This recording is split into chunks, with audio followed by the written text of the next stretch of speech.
I think I can speak for everyone in here. This was excellent and so thought-provoking. And now we have one of my colleagues, Sham, with a microphone. So you are more than welcome to just raise your hand. We'll reach for you so that you can ask your question aloud.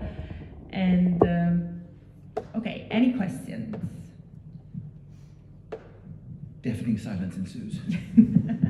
I see two hands, one in the middle there, and then one there. Hi Ben, my name is Alex Bigot. That was really excellent, and thanks very much. I'll get to my question in a second if you just allow me to speak for a few seconds. I think that in terms of the Irish security coma, I'm not sure if it is such a coma. I think that we're awake and we're quite happy with it.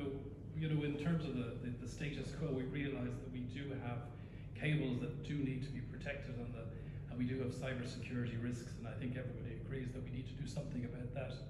In terms of the Security Council and the triple lock, I think we're fed up of the veto, and we do need to work around that into some sort of double lock system. I think that is necessary. But in terms of a general view, commercial realities for our country come second place to peace is what we're looking for. That would be the first thing I'd say. In terms of the Westphalian Mirage and the sort of collection of states, I think again Irish are very happy with the way it is, and a little bit worried in terms of the decision making by the Commission. You know, some of the decisions we've been quite happy with, but the misstep over Gaza recently, we are very unhappy with. So in terms of actually a sort of common security policy, we'd be very worried to seeing this super state in European terms. Coming to my question then. So many people, you know, are pushing for more weapons to be sent to Ukraine to actually continue this war. Why are there so few people calling for peace negotiations in that conflict? Thank you so much. Do you want us to take a few and then for you to address some of them? So there was another one there, and then Professor Bridget Lapham. Well, I'll take this one first while people gather. I think my starting point to your question is peace is not the absence of war. Peace without justice is not peace. And there's no Russian troops on Ukrainian soil. Ukraine needs to win this war. And if Ukraine loses this war, other European countries are next. Estonia, Latvia, Lithuania, Poland, they are all on the Russian agenda. Putin's imperial ambitions do not stop at the Ukrainian border. He speaks of Ruski Mir, and his advisor Drugin speaks of Ruski Mir. So if you don't stop Russia here, you will find Russia here. Thank you very much, Ben, for your excellent presentation. Coming after formerly the Department of Foreign Affairs. Let's take what you said as read. I agree with everything. And let's say that the official Ireland accepts your analysis. There's still a political problem. Neutrality, passive, whatever words you want to use, are well embedded in the Irish political culture. There's a huge job to be done in terms of moving that ship around. How do you propose we tackle that? Thank you. Because I don't think you have to mess with neutrality at all. Having robust defence capacity does not mean abandoning neutrality. It doesn't have to mean that at all. It can be precisely the reverse of that. Sorry, maybe I didn't express it very well. We're talking about building our defence capacity. Neutrality or not is not irrelevant. It's part of that debate. But there's going to be a huge political problem in terms of convincing people to support the politicians. The politicians lead from behind, as you know, not from the front. Yeah, that's an issue of resource. That's resource allocation. And that is absolutely a political problem, and it is one that all governments face. But I think what we have to have is have a more adult conversation with the Irish people in terms of what the threats are and why they need to be defended, and what security means, and to show example as to that security is important. And when you see governments, as I say, incapable of publishing a national security strategy for 4 years, not having a system for national security, that doesn't cost a lot of money. That is a visible absence of political will. So show the political will first, and then yes, you're going to have tough conversations in terms of resource allocation, no question. Thank you. Sven, for that very interesting comparison between Ireland and the EU. I hadn't ever thought about it. It was very, very interesting. I read what you say as almost a defence of the EU that we have, in the sense that neither servant nor sovereign, neither state nor international organisation. But yet that EU that we now have is a very different EU to the EU that we had in 2009 with the establishment of the Lisbon Treaty. So much has changed, and it's changed because, as Midlar would say, from the politics of rules to the politics of events. And so the EU has become extraordinarily responsive to events. And we don't know what's coming in the next 5 years. So in a way, the other juxtaposition for the EU is to be a player in these events or a plaything. And that brings us back to geopolitics. And if one follows through on what you said, and Trump, I agree entirely with what you said about Trump, are we looking at a European strengthening pillar within NATO to try to keep the shell of NATO in a Trump presidency? Or does the EU have to take more seriously, at least the industrial policy side, the procurement side, the collective procurement side in terms of defence and security? In other words, how do we equate player or plaything to sovereign and servant? That was a really, really tough question. I come at it from two points. First of all, absolutely, that the European Union is not what it once was. The point I'm making is, and it's a political comfort blanket, I think, that policymakers want to have a vision of where they're heading to, so they use these ideas and they direct themselves towards meeting that, and that's the error in my view. Deal with the European Union as N equal one, and design these new and innovative and different strategies to do precisely as you're saying in terms of helping individual states and the collectivity to defend themselves.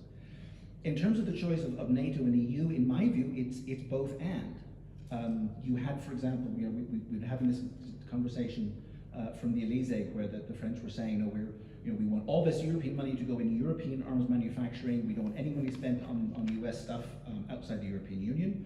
We had I think it was the Czechs and the Slovaks had this, possibly they're going to go off and buy ammunition from outside the EU, and it was going to be US stuff, and the French didn't want that. So now the French have said, well, actually, let's do both. let's build up European capacity, let's give the contracts to European manufacturers, and at the same time, in the short run, we will buy what we need from outside, and if we need to buy American, we'll buy American.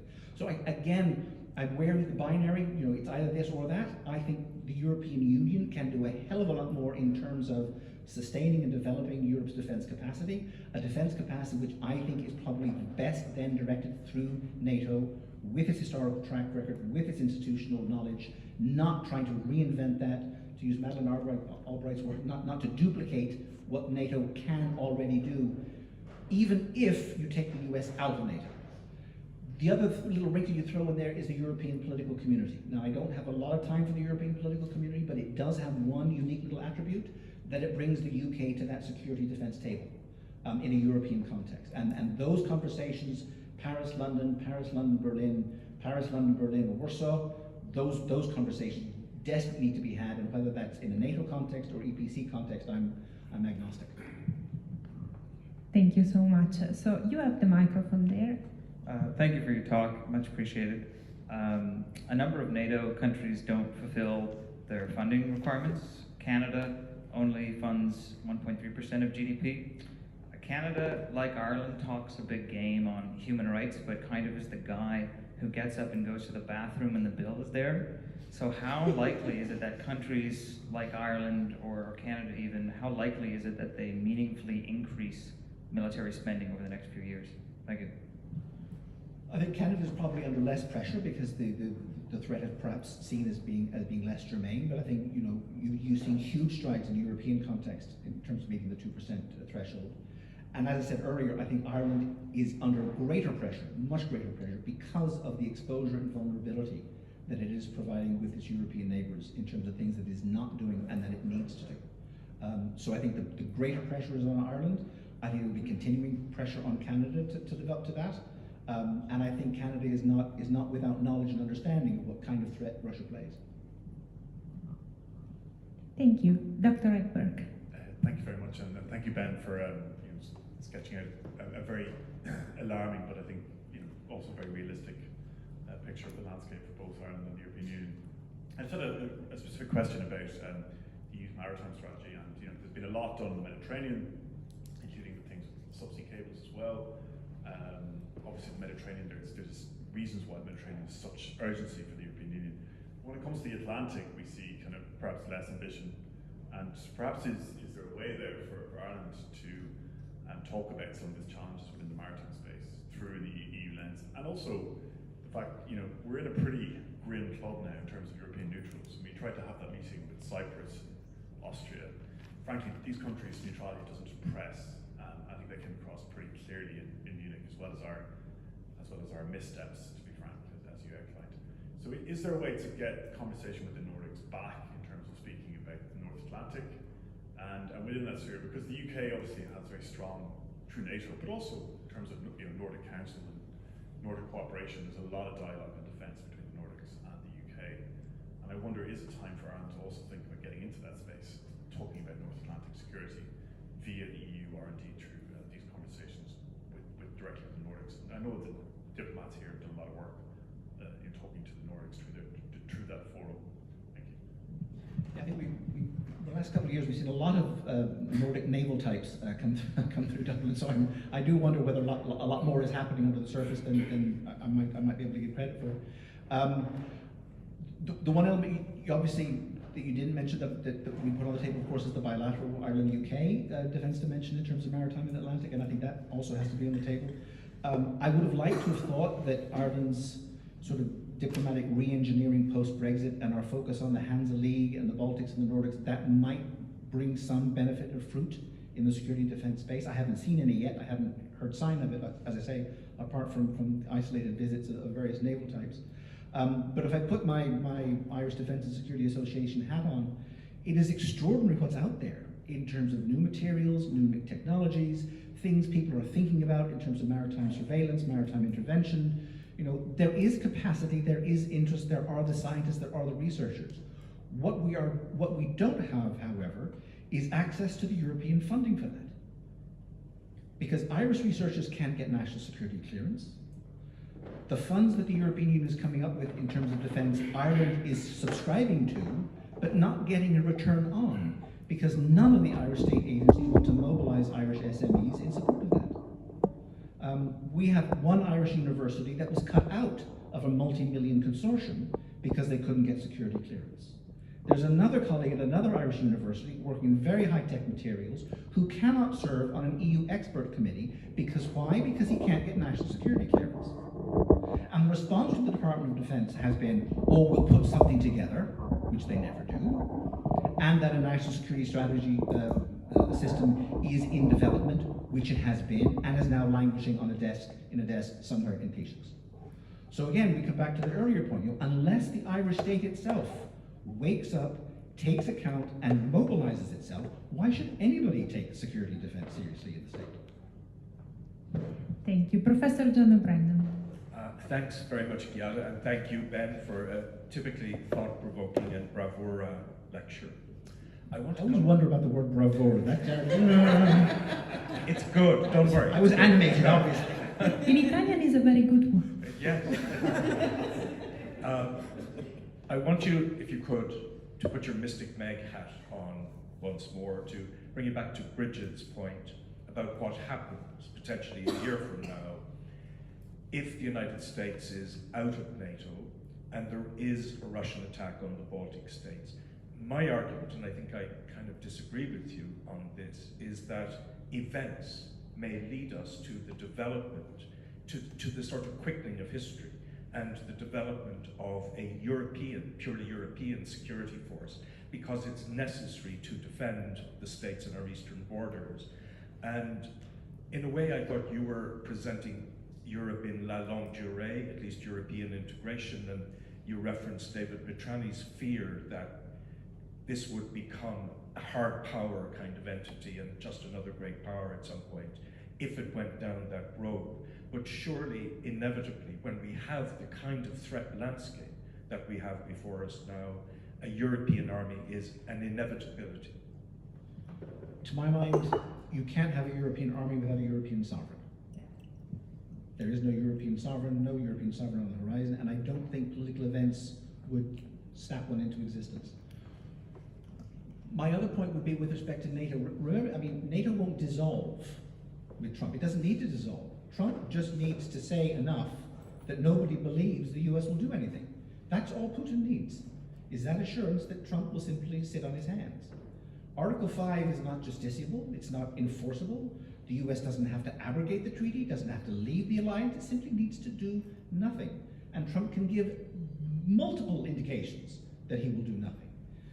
Now, where we differ then is that, well, what does Europe do? Then you still have NATO. You have an integrated military command structure, you have command and control, you have systems, you have all of that already there and in place. To reinvent that wheel at an EU level, to my mind, at a point of existential crisis, would be next nigh impossible. So therefore, use NATO as a purely European vehicle if the US isn't online. Now, if the US, so for example, forbids the use of AWACS, forbids the North Atlantic Council to make a declaration, okay, you're in totally different waters at that stage. But Trump doesn't need to do that. He just needs to sit at home, drinking his Cokes and eating his Cheetos. He needs to do nothing more than that than to destroy European security. But I think NATO is still the most reliable vehicle for Europeans to use in response to that. Thank you. Professor David Finbar. Yeah, thanks so much, Ben. Great lecture there. Very, very thought-provoking. I've put two questions to you. One picks up on the challenges that Ireland faces in terms of developing defence capacity in the light of public debate, public opinion. Where do you see European engagement with greater European defence in the light of public opinion within the member states? Partly given there's historically been not a huge amount of enthusiasm for closer European integration in terms of defence capacity. Second point picks up on Brexit and the UK no longer being at the table. Is that an opportunity insofar as one of the great breaks on defence cooperation is no longer present? Or is it actually a constraint because there's not the capacity there to bolster European defence? Very good. I'll start at the end and work backwards. It's both, because Europe has the European Union has lost 20-25% of its military capacity with Brexit, but lost a veto player. So there's swings and roundabouts. I think on balance it's a negative because the actual capacity of the European Union qua European Union is so much less than it once was, and the decision making benefits that we've had in terms of launching of PESCO, etc., have been solid but not remarkably transformatory. I think to that extent then that's where there needs to be this conversation London-Brussels. And I know, there's a certain reticence, certainly on the UK side. I don't think there's a reticence on the EU side to have that conversation. We now have the EPC structure that may provide that. But I think that there's opening on both sides to make something more substantial happen. And there's something that can be done in terms of third-party access to some of the European programs that are being developed and developing to bring the UK on side if there's a will. In terms of the first question, sorry, remind me, David? It's about the role of public opinion. Yes. I think we've seen a big shift in public opinion. Even in the German context, I know, Chancellor Scholz is sort of the peace chancellor, and he's defending a position within the Social Democrats. I mean, the position of the Green Party, to my mind, is remarkable. The position of the CDU is exactly where you think the CDU would be. Public opinion in much of the rest of Europe, particularly Central and Eastern Europe, we know exactly where they're standing in respect of Russia. I think you're right with respect to Italy, Spain, Portugal, Mediterranean-focused countries. It's not the same. It's not the same sense of strategic vulnerability. But look at the sanctions. A lot of pain has been taken by countries who don't see themselves as having a lot of skin in the game, other than losing out on sanctions, but they've nevertheless held the line on sanctions and quite tough sanctions. So I think there's been a lot of growing up in the last 2 years. I think public opinion has shifted in that respect. I think there are tough conversations and decisions to be had in terms of the resource allocation towards defence and what that means in terms of opportunity costs on other parts of the union's agenda.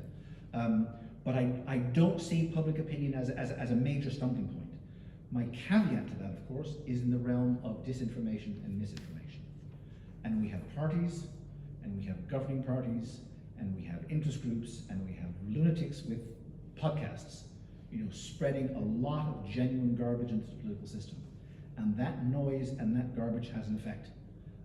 And that's what I worry about. Because it's not happenstance, it's not circumstantial, it's strategic, it's deliberate, and it's directed, and it is part of this conflict. Thank you. So the last two questions, I would say. No, last three, and then we wrap up, but we can, of course, then continue our conversations over the refreshment. Please. Leo Enright with the Irish Association of European Journalists.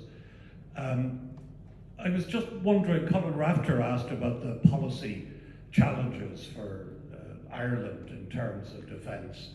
And a lot of people talked about Macmillan's events, dear boy, that things are going to could potentially move very quickly.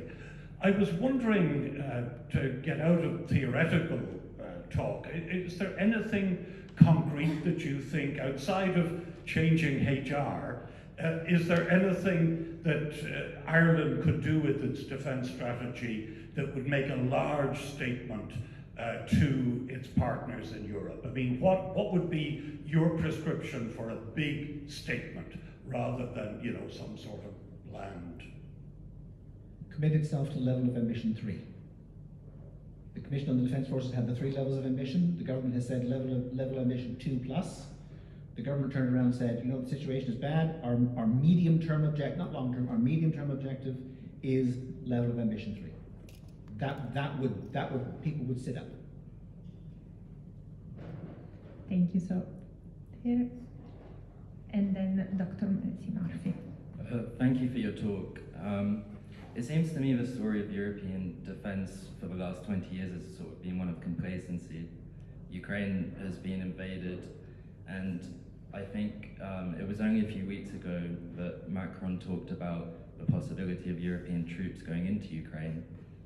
What point do you think the conflict would have to get to? We know that Ukraine faces severe ammunition shortages. I think Russia recently took the town of Avdiivka. At what point do you think the conflict would have to get to the European capitals to seriously start thinking about putting troops on the ground? I think, to be fair, European capitals are thinking about that. I think the reference you make to President Macron, it was unfortunate. I mean, these conversations were happening over the table privately. One European Prime Minister decided to go public and talk about sending in troops. President Macron, to be fair, was not talking about French legionnaires marching to Kyiv. He was talking about French troops who might be there in the backfield in terms of training, in terms of operations, in terms of assistance, freeing up Ukrainian troops to go to the front. That's what he was talking about. Now, whether it was deliberately or misinterpreted in Berlin to then come out, oh, we're not sending troops anywhere, blah, blah, blah, blah, blah, I don't know. But it was bad. It was European politics at its worst in terms of megaphones and people saying things and being misinterpreted. So in terms of putting troops in Ukraine, there are troops in Ukraine, but they're at the back. They're in terms of training, they're in terms of assistance, they're in terms of equipment refurbishment, etc., etc., etc. To what extent that is extended and is built upon in order to send other kinds of munitions into Ukraine is a different story. The famous German Taurus missiles, we're told, are happily sent to South Korea, and as far as I'm aware, there are no German troops in South Korea manning those weapons. The same could happen in Ukraine. The German concern, obviously, is who then decides on the target. Whole other big historical question there. So I suppose I would differ with you slightly in terms of, I think European capitals are taking it seriously, but they are struggling to come up with sort of the big fix. And their big problem, to my mind, has always been that they are broadcasting their red lines, things that they won't do, rather than things that they might do, because strategic ambiguity is required vis-a-vis Putin and Russia. They don't need to know where our red lines are. They need to not know where our red lines are to ensure that he is not assured that if he does certain things, he can get away with it. As of now, he's pretty clear as to what red lines are, and that facilitates him. It doesn't restrain him. Dr. Mercy Murphy. Thanks, Giada, and congratulations, Ben, on an important lecture, actually. Can can I ask you about your point about the need for Irish society to have a mature discussion about these themes around security and defence?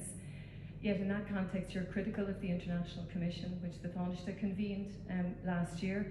What would you have done differently to make that a more fruitful and constructive exercise in informing and enabling society on these themes? And secondly, I suppose as an extension on that point, we're due a general election here in Ireland next year at the latest, and in the event of a change of government, one which may be led by Sinn Féin, how do you foresee this particular subject progressing? On the first question, for me, and I know people in the room would differ, for me it would have been a citizens' assembly. More substantive, more serious, more detailed, more policy oriented, much better idea. And that's the reason why I chose not to participate in the consultative forum.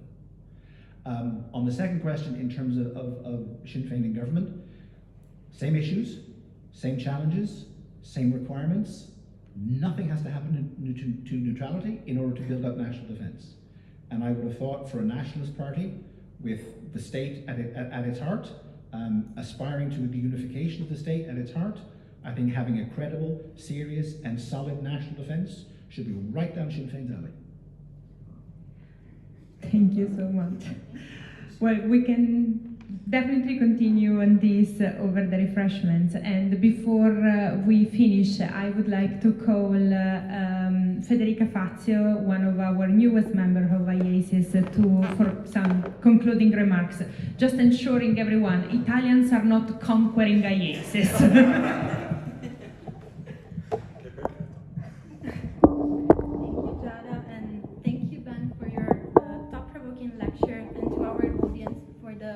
Questions and the fruitful discussion. As Ben has rightly pointed out, you and Ireland have a lot of things in common. They're committed to multilateralism, the rule of law, democracy, human rights, and they sure have a vested interest in upholding the international rule-based order, which now faces unprecedented threats. And also for a long time, as we heard, they've been taking their security and defense very seriously, because they've been both ambiguous when it comes to developing and using traditional military power for very different reasons. As for a long time, been considered as more of and has considered itself more of a civilian power, an economic and normative power, while Ireland has been neutral since World War II. And they have, however, responded very differently to the changing security environment. Think about what Ben mentioned, events like Brexit and the Trump presidency. They have prompted a number of security and defense initiatives like PESCO, CARD, the EDF. But it is the war in Ukraine that really marked a strategic awakening for the EU. It was a wake-up call for the European Union. However, what the war has done is also exposed the EU's weaknesses, the overall low military capabilities, the limited financial capacity, and a very fragmented defense industry. Now, sure, the EU is trying to address the shortcomings. It has realized that it needs to increase defense spending, bolster its defenses, and also equip its defense industry. But the sobering reality is that for now, the EU remains a very weak security and defense provider, is making very slow progress, and as the Secretary General of NATO recently said, the EU just cannot defend Europe. Only NATO can do that.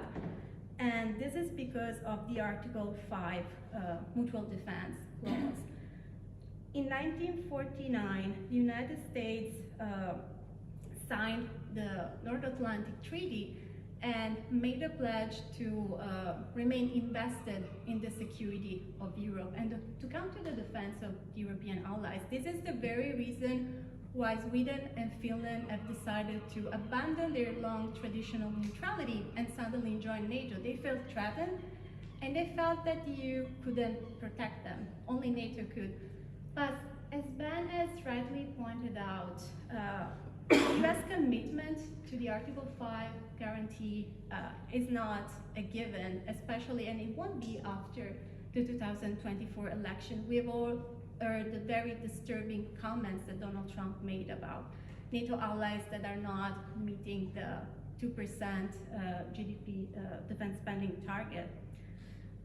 As for Ireland, Ireland has very small armed forces with limited capabilities, and as you've heard, there is no public support for increasing defense spending, let alone joining NATO. And I mean, why would it? Because of its very peculiar geographic position, Ireland doesn't feel threatened, and this hasn't changed after the war in Ukraine.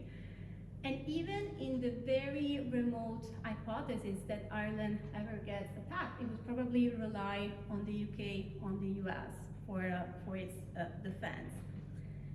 Now, the problem with that is that if its military capabilities remain limited, Ireland cannot really